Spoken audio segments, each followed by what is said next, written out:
We're counting down our top 10 returning food and wine festival eats for 2024. Let's see.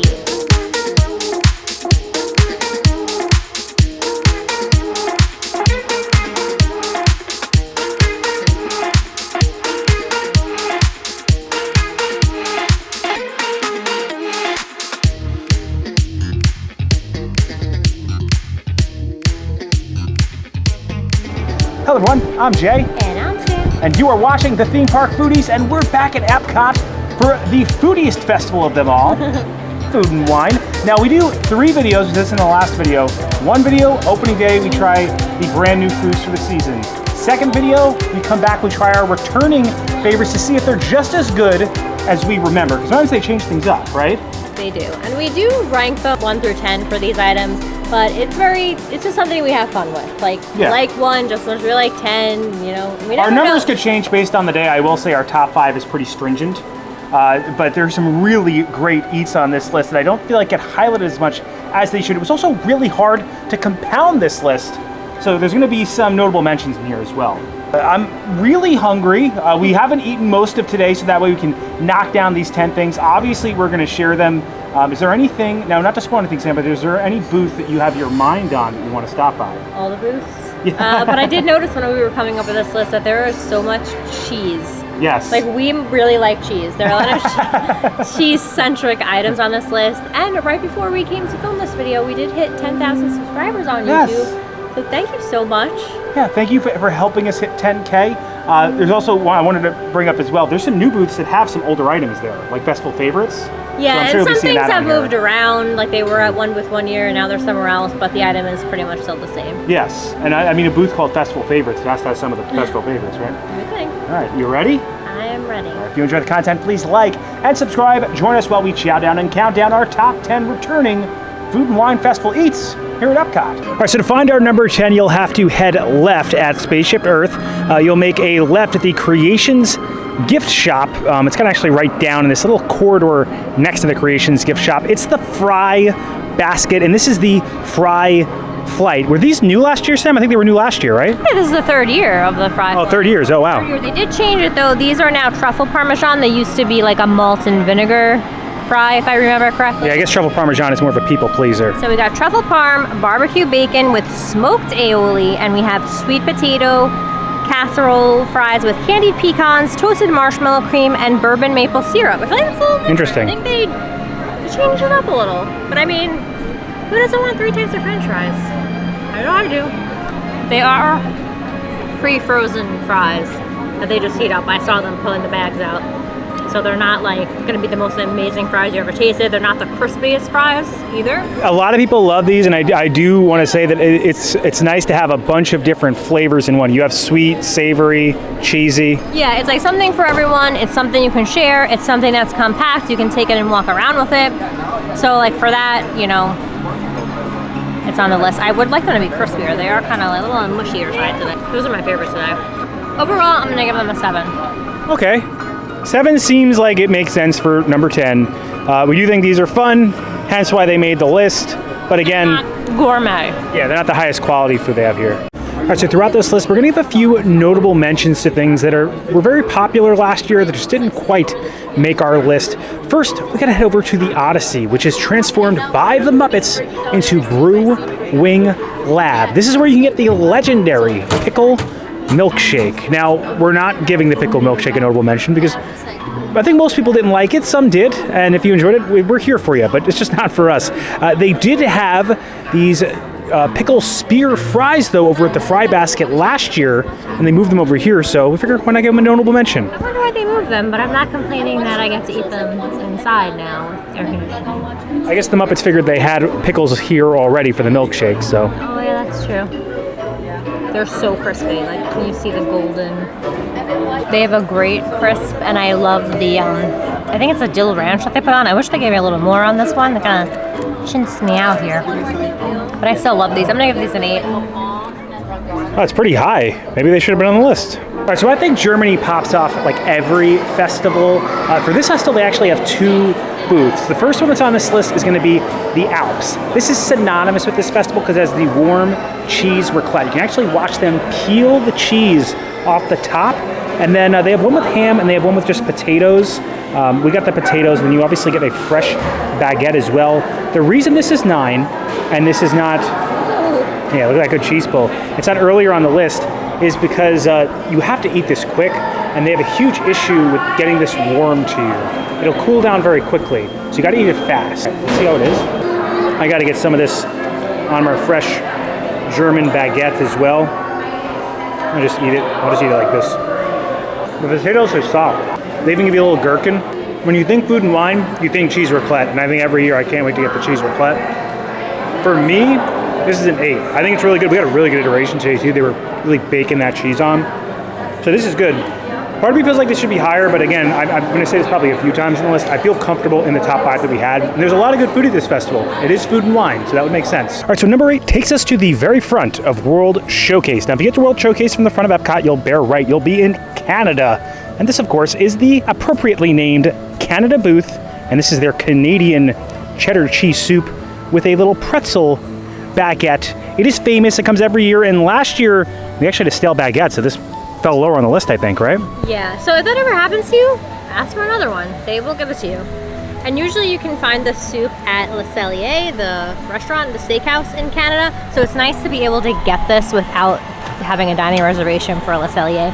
It is so hot out right now, but the soup is so good that I don't mind drinking it. You see that crust on the top? It's real cheese. That's how you know that it's real cheese when you get the crust like that. Chunks of bacon. It is a little on the salty side, but it's still like, I definitely do think that this is a must get. You gotta dip that baguette. I mean, and the pretzel baguette with this melty cheddar cheese, like it's just, you gotta do it. I'm gonna give this an 8. Better this year, much better this year. So it fell down a little bit. This probably, sometimes I put this in the top 5, but I think our top 5 is pretty good this year. So at the booths that have something that's synonymous with the festival but didn't make the list, we're gonna give notable mentions to. It is the filet mignon. It used to come with a sauce on it. We do feel like these oftentimes come out dry. You can't pick how you want them cooked. So they're I can't believe they took the sauce off. Like, I think that was a big mistake. Sauce is a big thing on this. Look, if you look, this is the toughest filet I've ever cut. Now, people love getting these fillets because they're quick. I think they're a bit overpriced.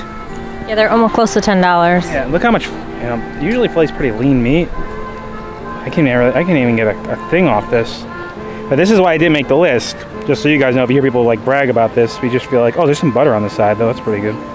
Butter, I think it's some kind of like garlic butter that comes with the mashed potatoes. They did cook it about like medium, so you guys can see, but like it's tough. Filet mignon shouldn't be tough. It should be melting in your mouth. So let's say your steakhouse has some great steak. Go there if you want the steak. I think this is kind of overpriced. I think that the soup is better. What is nice though is you can sometimes, or not sometimes if you wanted to, or what I do some years is I buy the filet mignon and then I will dip it in the soup. I think this is like, if it's good cut of steak, this is probably blasphemy, but these aren't the best cuts of steak. Filet mignon soup is good. It's a chewy cut, doesn't have the sauce. It's going 5 this year, and just so you guys know, that's why this didn't make the list. They are synonymous for it though, and if you love getting it, it's still here. All right, so number 7 takes us back to Germany. Like I said before, they have 2 booths. This is the namesake booth of Germany, and I am not gonna say this right. It's Shanken Noodlin? Shanken Noodlin? I hope I'm saying it right. What's exactly in this, Sam? So it's a pasta gratin with, I think, ham, onions, and cheese. Look at that nice crust on top. It's almost like a ham and cheese type of casserole. It's almost like a baked mac, kind of, and like a German baked mac and cheese. It's so cheesy. Sam, just look at this pole. All right, you missed the pole, but it's good. Germany knows cheese. That's like their thing. They know cheese. They do cheese well. And they know beer. Beer and cheese. This is a nice, good creaminess, light sharp flavor to it. Great crust on top of it. The onion adds a nice little bite that contrasts the creaminess of the cheese. It's good. I'd say 7 for 7, honestly. I would still give this a 7. It's not going to be the thing I immediately run to.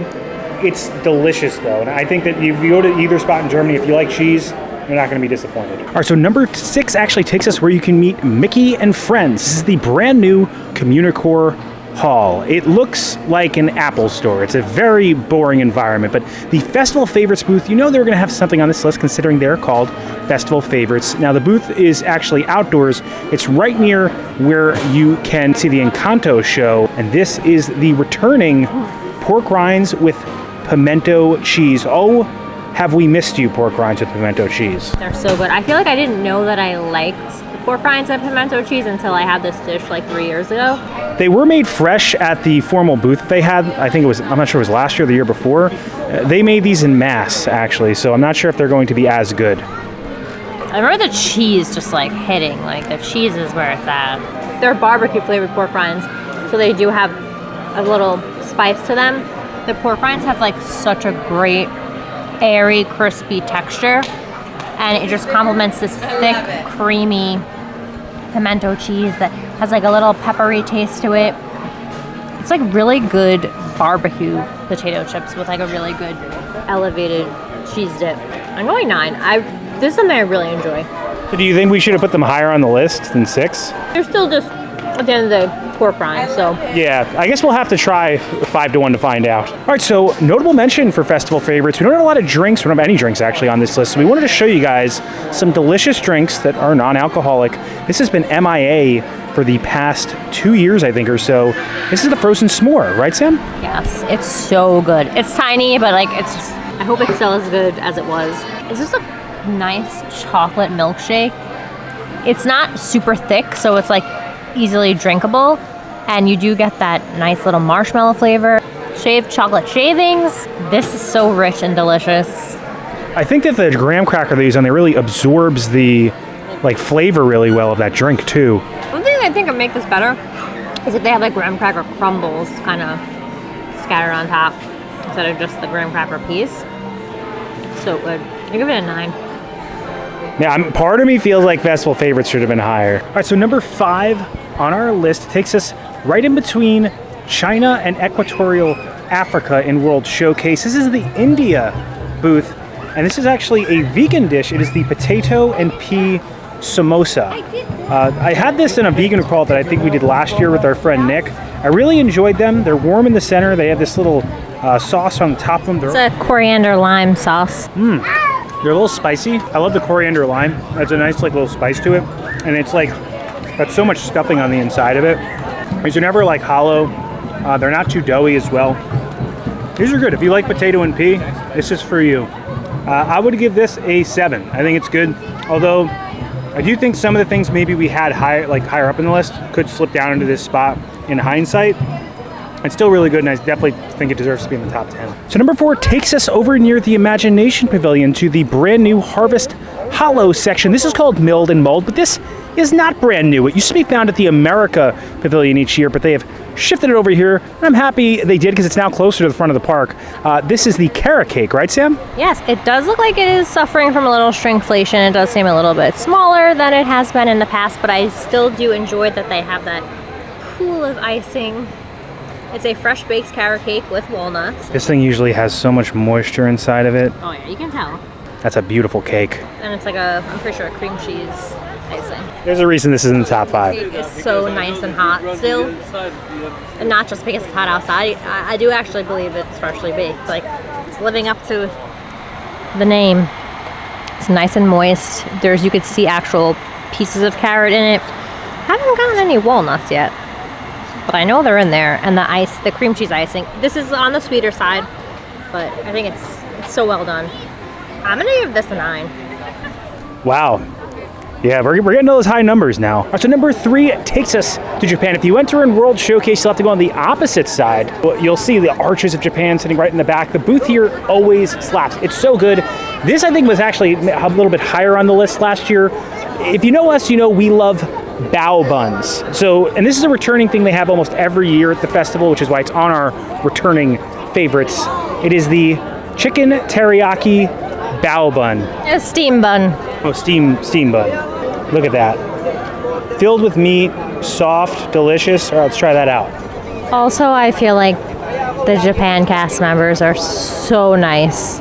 It's filled with like great teriyaki flavor. So much like moisture in there. Favorite thing every year, not too salty. Good like light hint of saltiness. A lot of juice. and the meat just like falls apart in your mouth. I'm gonna go 9. This is one of my favorite things.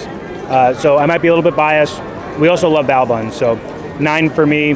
Definitely deserves to be in the top 5. All right, so to find our number 2 item, you'll have to bear left at Spaceship Earth as you enter the park and bear left at Celebration Gardens. It's kind of right in front of the Creations gift shop. It's flavors from fire. They're fire-filled flavors. And this is the corned beef chips, right, Sam? Correct. They are house-made potato chips, cheese curds, pickled onions, and beer cheese fondue. Cheese curds and cheese fondue. Double cheese. You can actually see them cooking the flavors of fire up fresh over here. This is our number 2 last year. I'm on fire right now. It's very hot out today. These flavors just complement each other so well. The chips are nice and crispy, and they're nice and baked. Like, they don't taste greasy. The meat is so good. The beer cheese is so good. They didn't skimp on the toppings. I really love I really love these. I'm actually gonna go 10 because I think. Wow, 10. That makes me wonder if our number 1's going to hit 10. Should this have been our number 1? I think last year we gave these a 10 too. There was 1 or 2 is the only place on the list for these, in our opinion. The beer cheese is so good. All right, drum roll, please. Our number 1 item in all of returning items here at the Food and Wine Festival for 2024 is the beer braised beef. That is at the Belgian booth. It's in between Morocco and France. It is beer braised beef, obviously, on top, and at the bottom. What really the showstoppers for me are these smoked Gouda mashed potatoes. Every year I hear that this is coming back, and every year I think Disney has made the right decision. I almost wish this was on a menu somewhere all year because it's so good. The meat is always tender.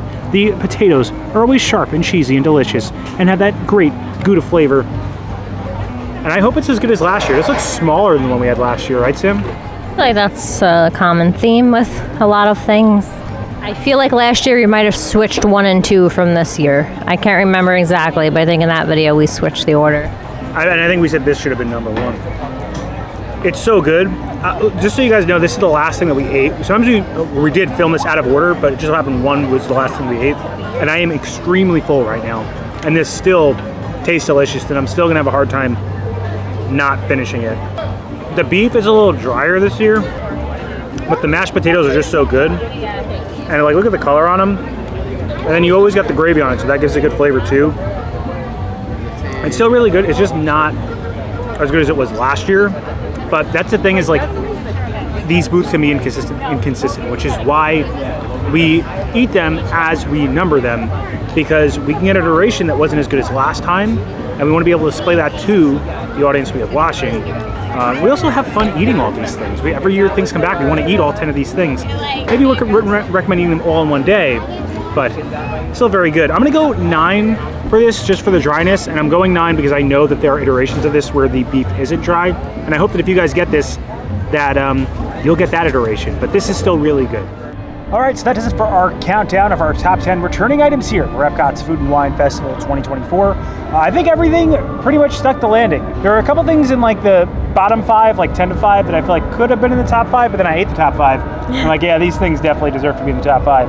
I am excited to do our top 10, Sam, because I'm wondering how many of these things are actually going to make it to the 10 for this year, because there's been a lot of new foods. There's a lot of new foods, a lot of returning favorites that we love, a lot of new things that we love. Yeah. The raclette was really on point today. Yeah, definitely. I hope it's like that every time. I hope when you guys go and you come and get a raclette, it's like the one we had today, because that was prime raclette. Also, the carrot cake was so good today. Yes, yeah, those are always good. I feel like those always hit the spot. I think Festival Favorites is a good booth because some of the dead booths are able to find rebirth in Festival Favorites. And you know, when they change up the menu, kind of like they did the America Pavilion, you now find the carrot cake over at Milled and Mulled. So sometimes they do throw some things on other menus. Sam, what was your favorite thing that we ate today? Was it the beer-based beef, or was it something else? It was not. I think the corned beef, the chips. Yeah. Those are, I always really love those. Yeah. It's just the beer cheese is so good. And you got beer cheese and cheese curds. Those house-made chips, they're nice and crunchy. Yeah. They're not too salty. It's just the flavors are balanced in that dish. I agree. I think that was up there. As far as a sweet thing goes, I love that drink that you got, the frozen s'more. Oh, the frozen s'more, so good. Also, we didn't show it in the video, but at the Belgian booth, I did get a iced coffee. Coffee? Mm-hmm. It was really, really good. Yeah, If you're a coffee coffee over there was drinker, good. it had like a slight, like I guess, like chocolate notes to it. It was good. Belgium chocolate makes sense. Pretty sweet. Had a little bit of bitterness. It was good. Everything we ate today was good. I'm extremely full. I'm excited to go home and veg out, lay down, and do nothing and let this digest through a little bit. And if you enjoyed the content, please like and subscribe. Liking will really help our channel grow. It pushes this video out into the stratosphere of the YouTube algorithm. Helps other people find the video. Subscribing, it also helps our channel grow. Hit the bell notification so that way you're notified every time when videos come out, which is when, Sam? Every Monday and Thursday at 12 p.m. Thanks so much for watching. Don't count the days. Make the days count. We will see you next time. That's all, folks. We have this knock of like randomly hearing Sugar Ray. Because last time we filmed something last year. We were at Caribbean Beach. Yeah, we ate at the Riviera. We walked over to Caribbean Beach. And if you land the beach, Caribbean Beach, when they have songs at the American Gardens Theater, which is the theater right in front of us, you can hear them. And right now Sugar Ray is playing. And we listened to him at Caribbean Beach. And now we're listening to him now. A year later. Yeah, at Epcot. We can't escape Sugar Ray. Sugar Ray. We got to go see him in person one day. He's quintessential 90s. Fine people you see scrolling up the screen, those are our members. I want to give a special thank you to them and their generosity helping us fund this channel. If you have any interest in a membership, we do have tiers as low as $1.99 a month. Bottom tier includes annual credits, credentials, as well as early videos. We appreciate all you, though, who like, comment, subscribe, engage with this video in any way.